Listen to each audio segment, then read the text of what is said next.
Okay, our next speaker is the wonderful Madeleine Taylor. Madeleine Taylor lives in Wellington, and she has got a company called People Skills Consulting. So she does lots of things similar to me in terms of building people and their people skills. An amazing woman who I've known for nearly 20 years now, I think, and we've done some work together in Bangladesh. So hi there, Madeleine. Nice to meet you today. Kia ora, Cathy. Hello. It's so lovely to have a conversation with you today about this really important topic. Fantastic. It's great to have you as part of the summit. Thank you. I'd love to start off by asking, what do you think are the challenges in the current education system? Well, I think one of the things that is really challenging for teachers and subsequently our students is the need for so much learning about how to be a human being going on in the classroom, because that's a big change from how it used to be. Our children used to be able to come to the classroom to pretty much be ready to learn. But because of the impact on our society now, our children are coming in with so many anxieties, so many worries, so many concerns, and our parents are doubling that pressure on teachers by sending emails and really getting in the way of children being able to solve their own problems in that space. And so the whole dynamic of being able to go to school to learn has morphed into something completely different. And so therefore, actually some really basic things are not being learnt. Wow, that's a different perspective again from what we're hearing from so many different people. So thank you for bringing that into the conversation as well. Madeleine, what's one thing that you wish you'd learnt at school? I wish I had learnt that I could trust myself more. Yeah, exactly. Okay. Today, we're going to be talking about overindulgence, and it's a topic that you're absolutely passionate about. Sure. So the first thing I'd like to know is, what is overindulgence? Okay, so I'm going to read the definition that was developed by Jean Ellerslie Clark and her colleague David Brennerhoff back in, I think it was 1976 when they first did this piece of research. So it's an old piece of work, but actually and for New Zealand, what we see is what happens in the States often takes a few years to get here. But anyway, this is the definition. Overindulging children is giving them too much of what looks good too soon and too long. It's giving them things or experiences that are not appropriate for their age or their interests and talents. It is the process of giving things to children to meet the adult's needs, not the child's needs.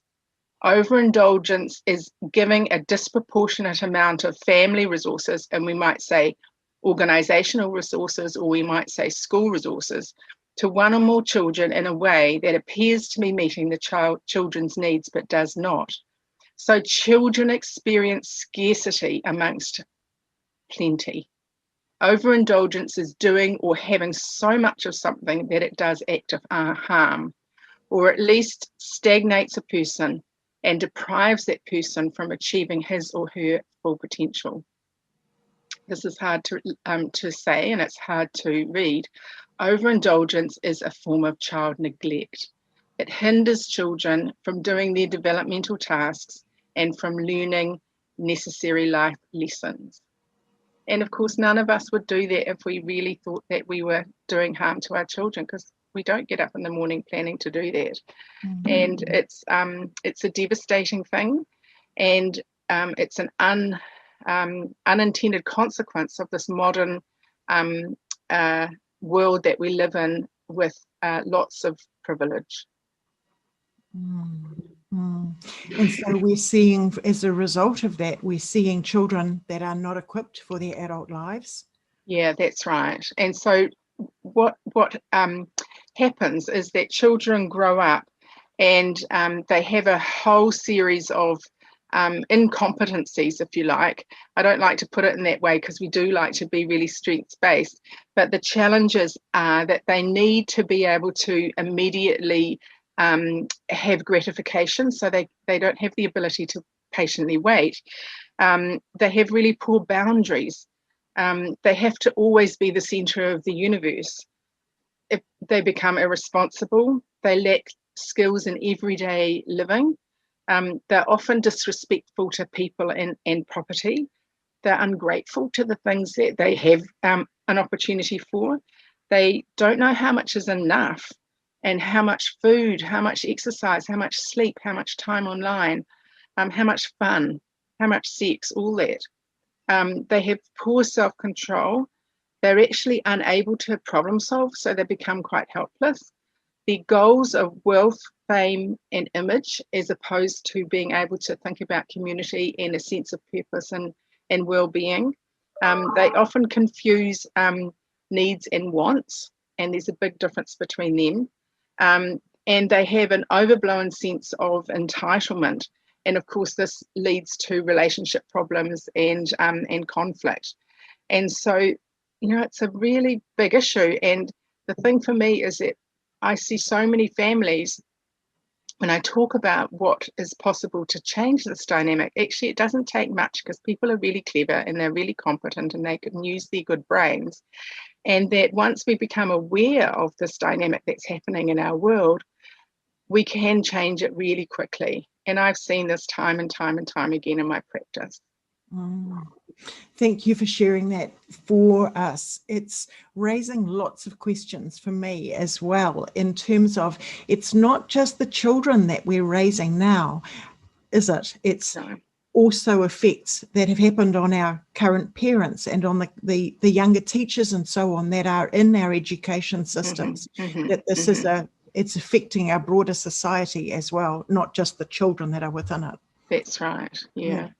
And I don't want to sound like a curmudgeonly old fart, grey head and just everything's horrible.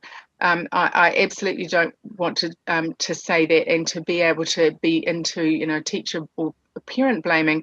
But the reality is our world has changed, and there are so many things that have changed that have impacted this. So it's not actually about an individual person's behavior necessarily, but there are so many pressures. And one of the pressures that we are mostly unaware of is the pressure of marketing.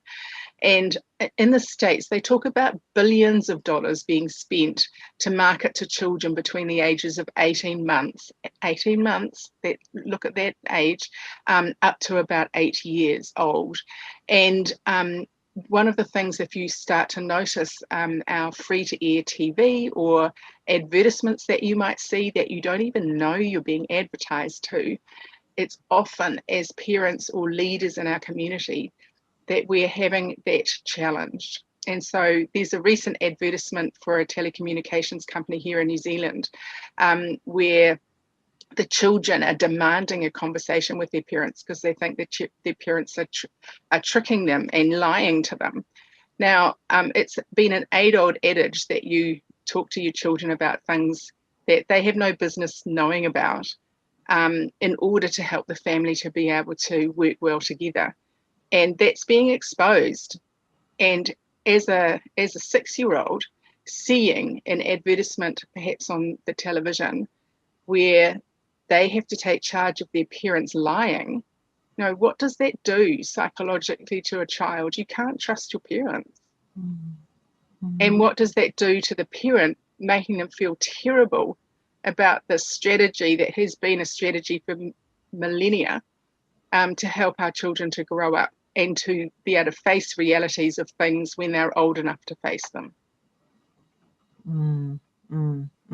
And as you're saying, we're not seeing this. We're not having that lens on it. We're just living in the middle of it. And one of the things that I see with parents, and I experienced myself as a parent with my 4 boys, was that incredible sense of guilt that we can carry for not doing enough, not doing the right thing. Absolutely. And so much of this is about being able to give to help our children, to not let them have the experiences or the harm that we could protect them from in a way. And yet what you're identifying is that this is causing an issue. We need to be able to empower our children, empower ourselves to be able to face the problems that we are facing. Absolutely.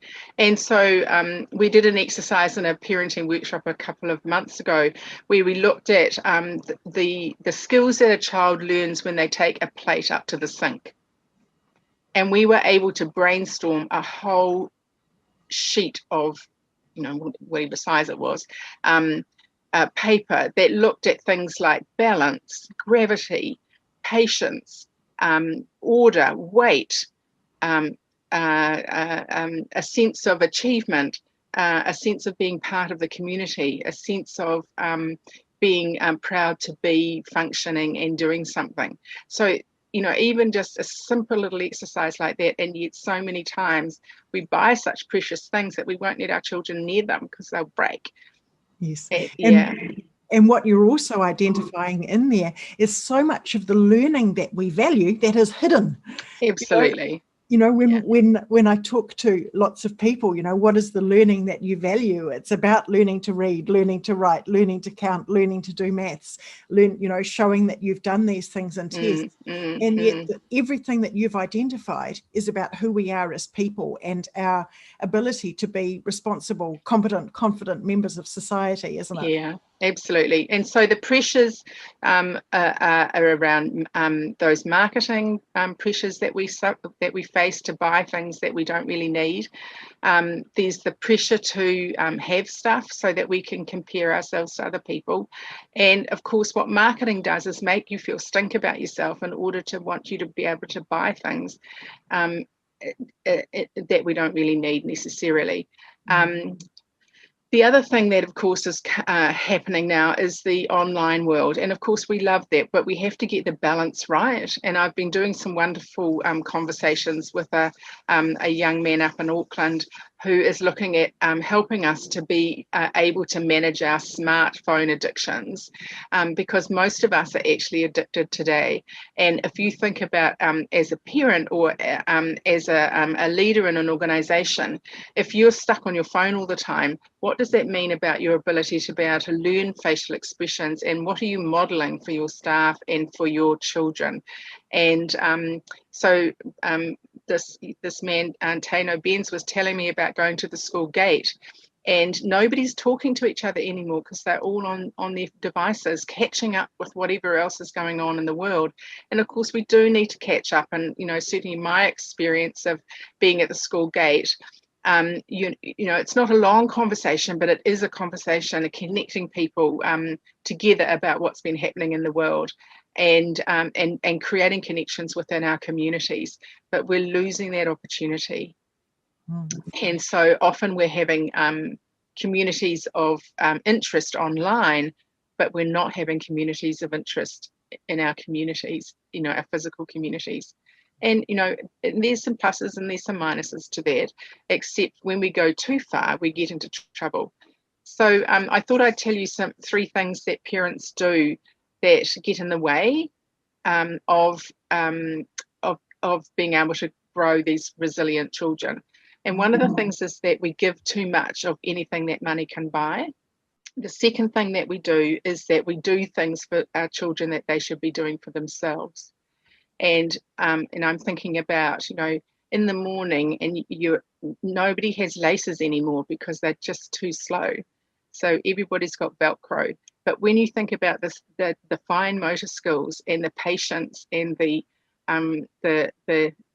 feeling of being competent that children learn when they learn to tie a lace, it's amazing. But we just don't have the time to wait anymore. So we either buy Velcro and we get or if we lose something, we'll just go and buy another swimsuit for $10, because it doesn't cost us a lot of money. And so we don't have the irritation of having to wait, having to go back to home, or teaching a child that they need to pack their bag and be sensible. We just, buy for them, or we take over that job that they have, which is to, and I'm going to call it suffering, but to feel uncomfortable about having made a mistake, we fix it. And the third thing that we do is that we have soft structure, which means that we either don't have rules for how we behave, or if we do have a rule, we'll breach it and we don't hold our children accountable. So Jean and the researchers in Minnesota came up with this absolutely beautiful model, which is called the parenting highway. And at one end of the highway, they have what they call nurture, and the other end of the highway they have what they call structure. And I think we can think about that in the classroom as well, or when we're teaching. We need a certain amount of care, but we also need a structure to hold us, to make us all feel safe. And so in the spectrum across the nurture highway, we go from abuse all the way through conditional care, assertive care, supportive care, overindulgence to neglect. And when we're looking at the structure highway, we go from abuse to criticism to negotiable rules to non-negotiable rules, marshmallowing to abandonment. And we know that the neglect, abandonment end actually is way worse for our children's development than it is actually to physically hurt a child, which is really interesting. I think that we need to be more aware of that. And we've had those things up on the screen as we've been talking about those, and you've also got the ability to be able to click and download those two documents within the platform here. So make sure that those are available for you, which is wonderful. They take a little while to get your head around. They do, and so people are very welcome to contact me and have a conversation, and to go to my website and check things out and ask for the support they need. Absolutely. I'm just coming back to something that you were talking about a little bit earlier, Madeleine, and that was one of the things that you were talking about. We don't have the time. We don't have the time. We don't have the time. We don't have the time. These things are there. They're almost calling us all of the time.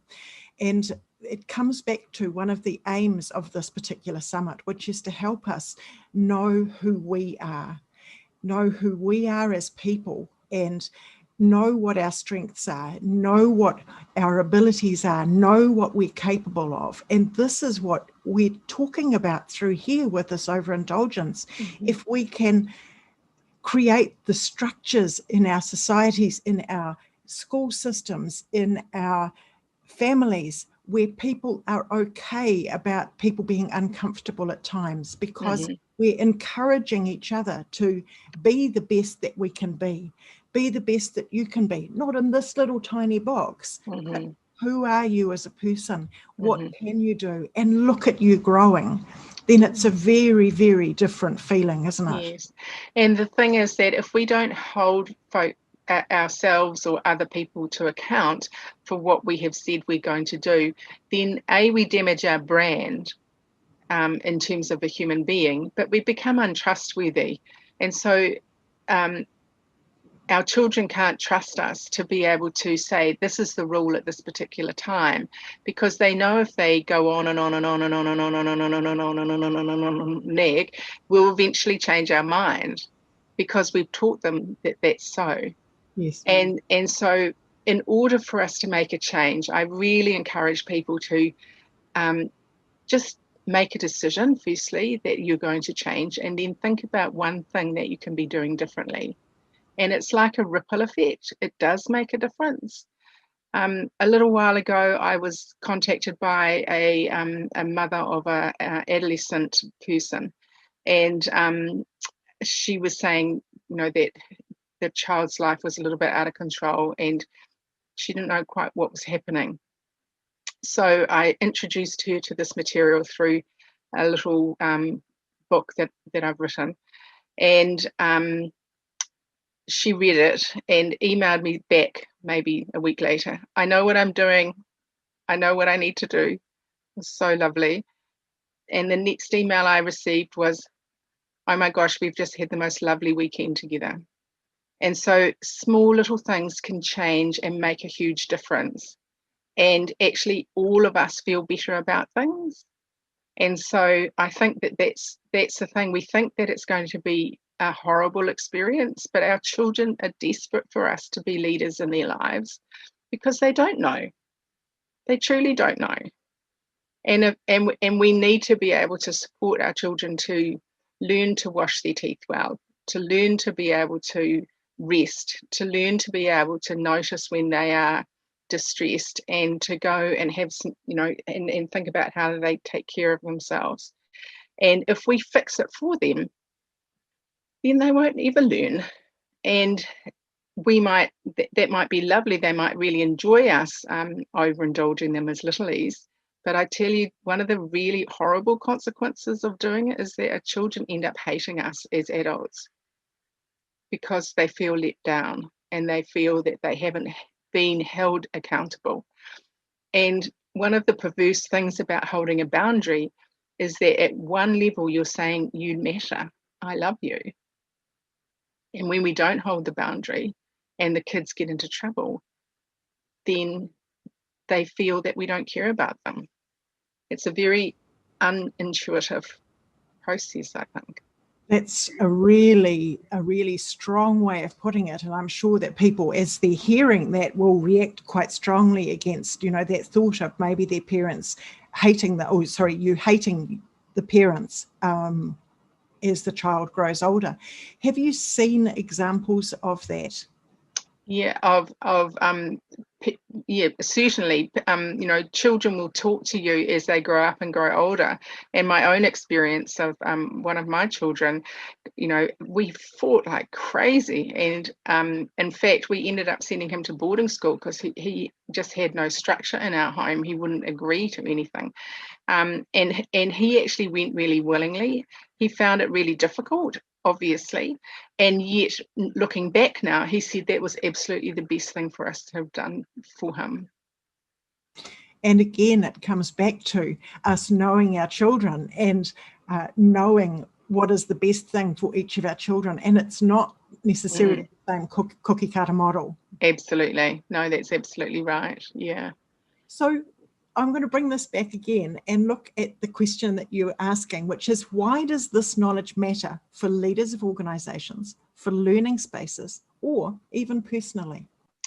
So one of the things I think is really important is that when we learn this stuff, our life becomes a little bit easier.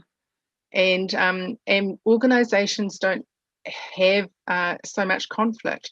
So in my people skills consulting work, I do a lot of work in organizations around conflict resolution and supporting people to be the best they can be, just like you. But mostly my space is looking at conflict and helping people to manage conflict. And that often it is that we don't learn as a child how to assert what it is that we need. Because imagine if you ask for your 7th birthday, you want, I don't know, a spade to make a garden. And instead of getting just the spade, you get the carrots, you get a online training program, you get a whole lot of equipment and a new pair of gumboots. And so what you've asked for and what you've got are two different things. So how do you learn to trust yourself for what it is that you need when someone is always undermining that and giving you something different? And so what that means for people when they grow up and come into organizations is that they sometimes don't know how to ask for what they want, or they're too scared to ask for what they want. I coached a young woman some years ago, and I see this quite often happening in the world, that we won't answer the phone if we don't know the phone number of the person that's calling us. And so imagine what that means for wasted time in organizations. Just that one little thing, that if we have to then let it go to voicemail, and again, because of the fact that financially a lot of our phone systems, you have to pay more now to get a recording, people don't leave the message because it costs you, because we've lost landlines, and yeah, so our whole economic system is also forcing us to behave in this way as well. But it means that we can't leave a message, or we have to then phone them back again, and they might not be there, or I don't want to ring someone who I don't know the number is, and so I don't ring. And so this young woman, she worked in a customer service role, and she was wasting hours every day because she couldn't pick up the phone if she didn't know what who the number was that was calling her.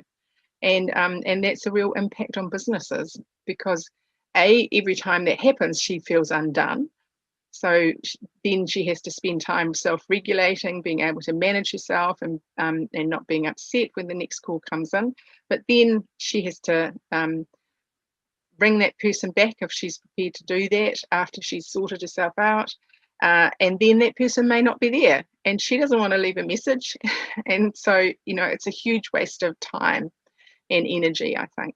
So that in that little example, that's part, what's happening.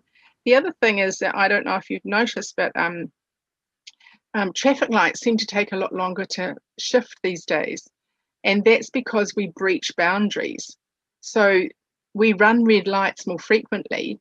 And so NZTA doesn't want that to happen, for us to crash. And so they've stretched the amount of time between the red light stopping and the green light going, which means that because a few of us breach the boundary, all of us have to wait longer. And, we know our traffic problems here in New Zealand. So that's another little example of how the impact of overindulgence impacts on us. I was I live in Wellington. I was driving up our street the other day, and it's very windy and very narrow. And right on the middle of a corner, a young driver had stopped and was doing a 3-point turn. And so what that demonstrates is that I'm the center of the universe and everybody else has to manage around me. So those are some of the things that are happening. Our commitment to be able to have meetings with people. And one of the things that happens is we make an agreement, but actually something better comes up, and so we choose to go there and we don't let the other person know. And so in terms of businesses, it's very frustrating because you think you're about to do something and the person's not there, and that whole time is really unproductive. I hear so much of what you're talking about is that ability to communicate, is that ability to know yourself and be able to put words together, and then to be able to communicate those with other people and understand where they're coming from as well. I was working with some early childhood teachers the other day, and also early primary teachers, and what they're talking about is a huge drop in the ability of children to understand oral language. Yes. And also to be able to speak themselves. Yes. And this is a huge impact when we're talking about who we are as people and the ability to communicate with each other. So I heard a very distressing story myself the other day, where a young child walked into an early childhood centre and tripped over and fell flat on their face and lay there and waited because their expectation was that somebody would rescue them and would sort that out. And so if you think about the fact that we're teaching our children not to even be able to stand up when they trip, they have to wait for someone to rescue them. To me, what does that say about their understanding of their capacity to be able to manage their world? That's huge, and it's not the only story like that I've heard. So what we're aiming to do is to be able to empower every single one of us to be able to be the people that we're wanting to be, and to be able to understand that the people around us are different, and to be able to communicate them without going into that huge anxiety that can be part of so many of our lives today. Yeah, and so you've just reminded me about another impact that I'm seeing, and the thing that I'm connecting that with, and that's the impact of white fragility. So as a privileged white person, I have gone through my life being able to pretty much do what I want and go and be educated really well and have lots of privilege. And when I get a pushback, it's really difficult for me to hear. And partly that's because of our parenting and the fact that we're living in this overindulgent community. And so it's really, really hard for people who have been in these privileged positions, who don't have a good sense of themselves, who are thinking that I have to have this conversation with people who are different to me, and I completely don't understand, because my whole world has been I'm the center of it. And so it comes from a very, very white colonialized way of thinking, and to be able to be challenged to think about things in a different way means that it's really difficult for people coming through. And so that's another, we talk about conflict, it's another way of not being able to hear what it is that other people who are different to us have got to say, and we get completely undone when those things happen, and we behave badly.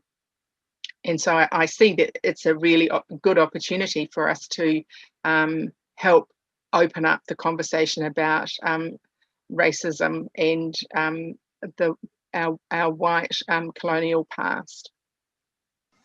You're opening up a whole new area here, Madeleine, and I don't know that we've got the time to be able to deal with that Sure. here, because there's also the other side of that, because what you're talking about is absolutely and utterly true. When we look at people, it's very hard to know what their experiences in their lives have been. And again, when we come back to communication, there are ways of communicating that can help foster those conversations and make it easier to have those conversations where we're walking that journey together, as opposed to being a real block and going, you don't understand, you're white, you've been privileged, which is a very, very, it can create a toxic environment, which isn't necessarily helpful going forward. But it's very much a part of what needs to happen, because it's so true. And so overindulgence is happening in all communities. I've seen it in Bangladesh. I've seen it in all ranges of society and all parts of the world. I've seen it in criminal cases. I've seen it in health settings, because we all we grow up in this world of expecting that my way is the right way. Yes, absolutely. And I think in that particular case, we're talking about systemic overindulgence. We're talking about systemic racism. Yep. We're talking about systemic stuff, and it absolutely and utterly needs to be addressed. It's all part of this particular conversation that we're having here, which is around looking at the education system and what does it mean for our young people coming through? What does it mean for our teachers that are part of the system? What does it mean for our parents guiding their children, leading their children, parenting their children? And what does it mean for the society as people come through? Absolutely. So, I'm looking forward to these conversations as they continue to go, and to see what happens about this, to create a society where people can listen to each other and can see the other person. I love that saying, do you see me? Do you know me? Because that opens the pathway to be able to help to understand where that person is standing. What are their experiences, and to be opening to listening to that. What are the feelings that they are feeling, and how do we work together to make the world a better place? And I think when we come from that point of view, it's a safer environment for every single person that's involved, and creates change. Yeah, that's right. And if the way that I want to create change, because I've been overindulged, is to be wealthy, to be famous, then it doesn't kind of fit with that, because it's not about our community. That's right. And again, it comes back to who are the people that are around us, and how are we respecting them, if you like, how are we valuing their experience, their individuality, and so on. So okay, so wow, that was a bit of a deep conversation, wasn't it? Yeah. So what can we do from here, Madeleine?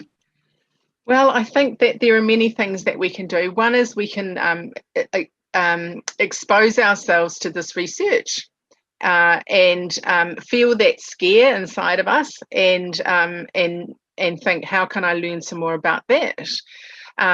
And you could have a look on the Over-indulgence website, which is the one from Minnesota. You could also have a little go at reading a small book that I wrote called Parenting Road Code, if you're actually a parent or a teacher and you're wanting to support children who are actually growing up now.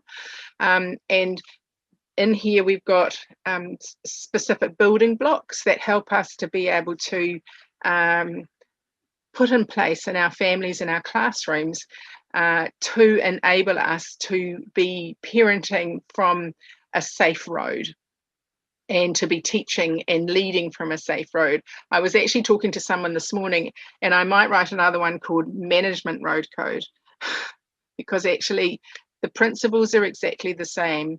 It's how do we think about, you know, what are our values that we want to engage with in our organization or in our family? What are the strengths that I bring to this? How do I then create an agreement with those that I'm with, whether it's my family or whether it's my students in the classroom? And from there, how do I then enforce those values when we get off the road? And giving us some practical skills to be able to do that. That sounds absolutely amazing. Yes, can't wait for that book as well. So looking forward to that one. Okay, Madeleine, you've shared lots of stuff today. You've got a question for everybody to be able to post their answers to in the Facebook group. Sure. So yeah, so I was just talking about, you know, that scare. And I wondered if people want to talk about, you know, the things that have really been problematic for them, because what we're recognizing is as I'm talking about this, often we're starting to confront our own experience of being overindulged, and to be you know, and it's like confronting our awareness of being in a racist system. It's really scary. And so thinking about you know, what's the scare that you've discovered as you've been listening to this, or the irritation that might have come out as an irritation, or, you know, when you wanted to poke my eyes out, what it was that actually triggered that for you, and spend some time exploring that a little bit, because that will give you some more information.